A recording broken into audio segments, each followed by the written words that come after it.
Yes, mambo vipi? Freshi? Karibu sana. Huu ni Mchakato Jimboni. Mchakato Jimboni ni kipindi mahususi kabisa kinachokupa fursa wewe mtazamaji popote pale ulipo kupata nafasi ya kupata habari kuhusiana na masuala ya uchaguzi. Na tunafahamu uchaguzi wa mwaka huu ni uchaguzi mkuu, tunaenda kumchagua Mheshimiwa Rais wa Jamhuri ya Muungano wa Tanzania, tunaenda kuwachagua waheshimiwa bunge na waheshimiwa madiwani. Kwenye upande wa rais, siku zote tunasema huko hakuna mjadala. Ni moja tu, na si mwingine ni Daktari Dr. Samia Suluhu Hassan, Rais wa Jamhuri ya Muungano wa Tanzania. Huyo ndiye kura zote ziende kwake tafadhali. Tutadiscuss au tutajadiliana kuhusiana na masuala ya ubunge na udiwani, lakini rais hapana, ni Dr. Samia Suluhu Hassan. Kura zote za ndio, za heshima na za kishindo ni kwake kwa kazi kubwa ambazo amezifanya kwa taifa letu la Jamhuri ya Muungano wa Tanzania. Anastahili kupewa mitano tena. Kwenye Mchakato Jimboni leo hii tunazungumzia masuala ya kata, na tutaangalia kata moja baada ya nyingine, na hususan kata ambazo ziko katika jimbo la Arumeru Magharibi. Na leo tunaangazia kata ya Kimnyak. Mchakato ukoje? Vuguvugu la kisiasa limekaje? Hali kadhalika tutakwenda kuangalia tetesi za uchaguzi huu zimekaje. Nani ni nani? Nani anasemwa vipi? Na nani anapewa nafasi na vitu vingine kama hivyo. Sasa basi, kata hii ya Kimnyak kwa sasa hivi diwani wake ni Mheshimiwa Eliakim Marive Runda. Mheshimiwa Eliakim Marive Runda aliingia madarakani mwaka 2020. Kwa maana hiyo hii ni awamu yake ya kwanza kama diwani wa kata hii ya Kimnyak. Lakini akiingia pale kwenye kata hii ya Kimnyak mwaka 2020, aliyemtangulia hivi sasa ni marehemu ni Olais Lukumai. Olais Lukumai alikuwa diwani ambaye aliingia madarakani mwaka 2015 kupitia Chama cha Demokrasia na Maendeleo Chadema. Lakini kutokana na juhudi kubwa za aliyekuwa rais wa Jamhuri ya Muungano wa Tanzania kutumikia taifa hili, Dr. John Joseph Pombe Magufuli, Olais Lukumai aliunga juhudi mkono na kuingia Chama cha Mapinduzi CCM. Hivyo akawa diwani kupitia Chama cha Mapinduzi.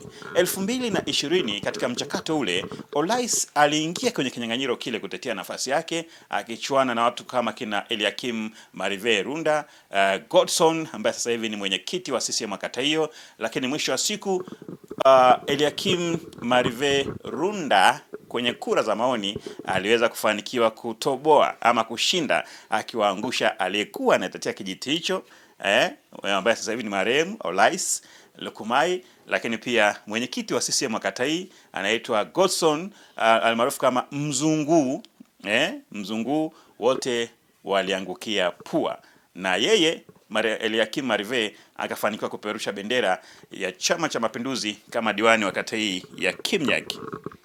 Sasa miaka 5 imeisha na wananchi wanakwenda kufanya uchaguzi tena kuangalia nani apeperushe bendera hii.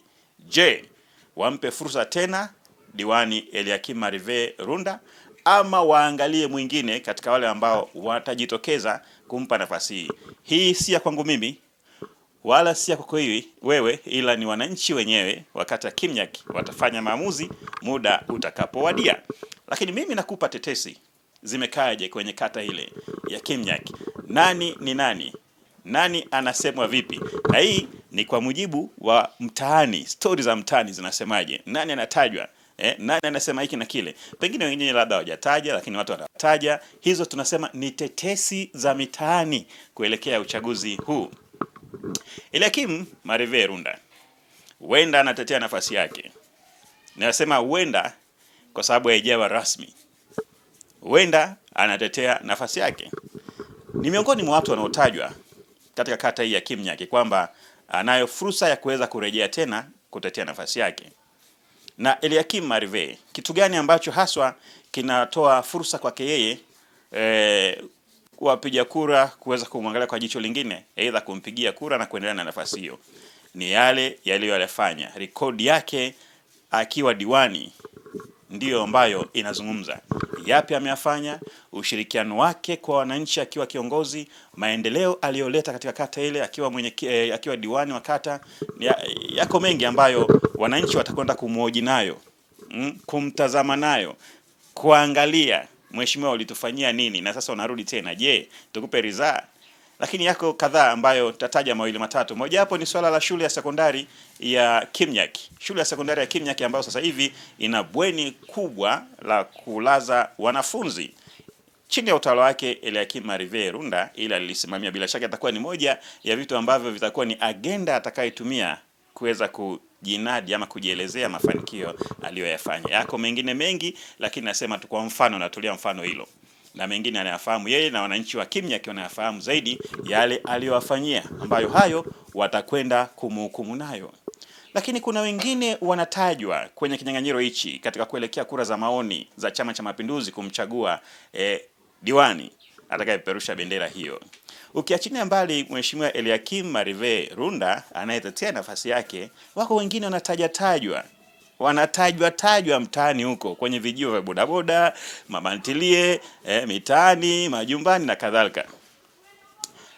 Miongoni mwao wanaotajwa yuko mtu anaitwa Thomas Siwandeti. Thomas Siwandeti ama Tomsto, jina maarufu ambayo amejipatia hivi karibuni, ni miongoni mwa wale wanaotajwa katika mitaani huko kwamba huyu huenda akaingia kwenye kinyang'anyiro cha udiwani. Tomsto, Thomas Siwandeti. Thomas Siwandeti ni kijana mfanya biashara, lakini yeye miongoni mwa vitu ambavyo hivi karibuni vimempa jina na kumtangaza zaidi ni michuano aliyoanzisha ya mpira wa miguu, ambayo michuano hii ilifanyika katika jimbo zima la Arumeru ikijulikana kama Tomsto Cup. Kata zote 27 zilishiriki katika michuano ya Tomsto Cup, na Tomsto Cup ndio jina lililotumika kwenye michuano hii. Lakini Thomas Siwandeti ama Tomsto alifanya haya kwa kushirikiana na wadau wa maendeleo. Yeye lakini na wadau wa maendeleo ambao walikuwa nyuma yake walipush hili jambo la mpira wa miguu kwa vijana wetu, ambalo lilijulikana kama ninavyosema Tomsto Cup, ambapo kata zote 27 zilishiriki katika michuano hii. Kwa hiyo ni moja hapo ya vitu ambavyo vilimboost ama kumpandisha juu na kumfanya ndugu yangu huyo Thomas Siwandeti ama Tomsto aweze kujulikana kinagaubaga maeneo mbalimbali, hususan kata yake ya Kimnyak. Naye huyu anatajwa kuwa miongoni mwa wale ambao wataingia kwenye kinyang'anyiro. Yeye hajasema ama amesema sijui, lakini mtaani huko jina lake lipo. Tomsto, jina lake lipo na linazungumzwa kwamba yumo. Lakini pia ukifuatilia kwa mtaani huko, wanasema ni kijana mwenye ushirikiano mzuri na jamii, ni kijana anayekaa vizuri na watu, mwenye nidhamu, mwadilifu na kadhalika. Watu wa Kimnyak wanajua zaidi kuhusiana na Tomsto, lakini hizi ni tetesi za mitaani ambazo sisi tumezisikia zikizungumzwa kwamba Tomsto yumo kwenye kinyang'anyiro cha udiwani. Wanaongea. Tomsto, wewe unasemaje? Upo au upo? Sisi hatujui sana, wewe wakati ukifika utatuambia. Lakini hizi ni tetesi za mtaani. Mwingine anayetajwa kwenye kinyang'anyiro hichi cha udiwani ni mwenyekiti wa kijiji. Mwenyekiti wa kijiji cha Olosiva pale Kimnyak ama hapa Kimnyak, naye anatajwa kwamba yumo kwenye kinyang'anyiro hiki. Anatajwa mtaani, pengine yeye mwenyewe hajasema, lakini unajua tena wananchi wanaweza kawa wanaongea huyu na huyu. Kwa hiyo jicho la Charles Beda TV, hususan mchakato jimboni, limesikia jina la mwenyekiti wa kijiji cha Olosiva, akiwa naye ni miongoni mwa wanaotajwa kwenye vijiwe vya bodaboda, mitaani, mamalishe na kadhalika. Kwenye vijiwe vya mboga huko wanataja hilo jina la Emmanuel Ngailuva, mwenyekiti wa serikali ya kijiji cha Olosiva kilichopo kata ya Kimnyak, anatajwa. Sasa huyu Emmanuel Ngailuva, mwenyekiti wa kijiji, miongoni mwa vitu ambavyo vinampa kutajwa na kupewa chapuo ni ushirikiano aliokuwa nao kwa wananchi wake. Ushirikiano aliokuwa nao kwa wananchi wake katika masuala mbalimbali ya maendeleo, na hivi karibuni alifanya jambo ambalo kwa kweli na lenyewe limeweza kumpandisha na kumtangaza vizuri miongoni mwa wananchi wa eneo lake analoliongoza. Si lingine bali ni kujenga ofisi ya kata au ofisi ya kijiji, kujenga ofisi ya kijiji chake anachokiongoza cha Olosiva. Yeye kwa kushirikiana na wadau wa maendeleo waliweza kufanikisha kujenga ofisi ya kijiji cha Olosiva. Na katika uzinduzi ule ambapo Charles Beda TV ilishiriki ama ilikuwepo, mgeni rasmi wa shughuli ile alikuwa ni mkuu wa wilaya ya Arumeru, Mheshimiwa Amiri Mkalipa. Alikuwa mgeni rasmi wa kuzindua ofisi ile ambayo ilijengwa chini ya uongozi wa Emmanuel Ngailuva, mwenyekiti wa kijiji cha Olosiva. Lakini pia ana ndoto ama mengine alisema pia nitajenga zahanati na kadhalika. Kwa hiyo masuala haya na mengineyo yanamfanya kama yeye hajatamka basi wananchi wanatamka. Wanasema kwamba yupo Emmanuel Ngailuva, mwenyekiti wa Olosiva. Jina lake nalo limo katika tetesi za mitaani. Hizi ni tetesi za mitaani kuelekea uchaguzi mkuu wa kumpata diwani wa kata hiyo ya Kimnyaki kwenye kura za maoni. Huyu naye si mwepesi. Kama kinyang'anyiro hiki kiwepo, basi shughuli itakuwa pevu kiasi fulani. Lakini mwingine ambaye anatajwa kwenye kinyang'anyiro hiki huko mitaani, maneno yapo, inawezekana yeye hajasema lakini habari zipo. Hizi ni tetesi za mitaani. Inawezekana amesema au hajasema, lakini tetesi za mitaani ambazo Charles Beda TV kupitia mchakato jimboni umezipata. Kama nilivyosema, mwingine anayetajwa kwenye kinyang'anyiro hichi ni Godson Mollel. Godson Mollel huyu ni mwenyekiti wa CCM wa kata hii ya Kimnyaki kwa sasa hivi, lakini pia aligombea kwenye kura za maoni mwaka 2020, hakufanikiwa kura za maoni za kuwania nafasi ya udiwani, aliangushwa na Eliakim Marive Runda, na safari tena kuna tetesi kwamba anarudi. Yeye Godson Mollel ni mwenyekiti wa chama cha wenye ualbino Tanzania. Unaona bwana, chama hiki pia kimempa nafasi ya kujulikana na umaarufu hapa na pale. Ni miongoni mwa vitu ambavyo vinampaisha jina lake na kumfanya watu kumfahamu. Lakini pia yeye ni mwenyekiti wa kata ile, kwa hiyo jina lake pia linajulikana kwenye kata hii ya Kimnyaki kwa sababu yeye ni mwenyekiti, na mwenyekiti lazima akutane na wajumbe kwenye vikao na mambo mengine kama hayo. Yeye anatajwa kuwa miongoni mwa watu ambao wanasemwa mitaani huko kwamba watawania. Godson Mollel maarufu kama Mzungu. Ni mtu ambaye kwenye siasa yupo muda mrefu kwenye siasa hizi za Arumeru, yupo kwa muda mrefu, miaka nene. Kwa hiyo ni mzoefu naye katika ulingo wa kisiasa, naye anasemekana yumo. Basi hayo ndio ambayo tetesi ambazo tumezipata kule mtaani kutoka kwenye kata ya Kimnyaki kuhusiana na wale ambao wanatajwa kuania nafasi ya udiwani kupambana na diwani aliyeko madarakani hivi sasa, Mheshimiwa Eliakim Marive Runda.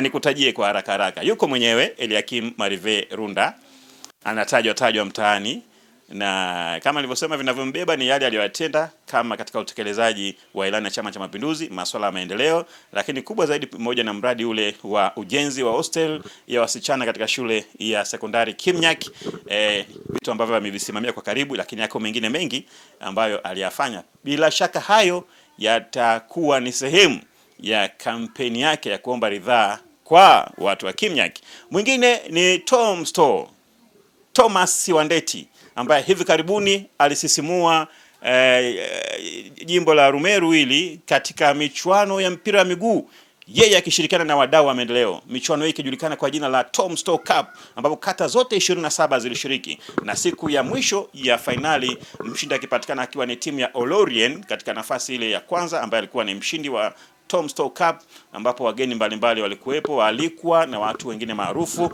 akiwemo bilionea Davis Mosha alikuwa pale kama mmoja kama mgeni rasmi wa finali ile. Huyu ni bilionea kijana kabisa machachari, akiwa anatokea pale mkoani Kilimanjaro Moshi pale, Davis Mosha akiwa ni mgeni rasmi, lakini watu wengine kadha walishiriki wakiwa wamealikwa katika final hile.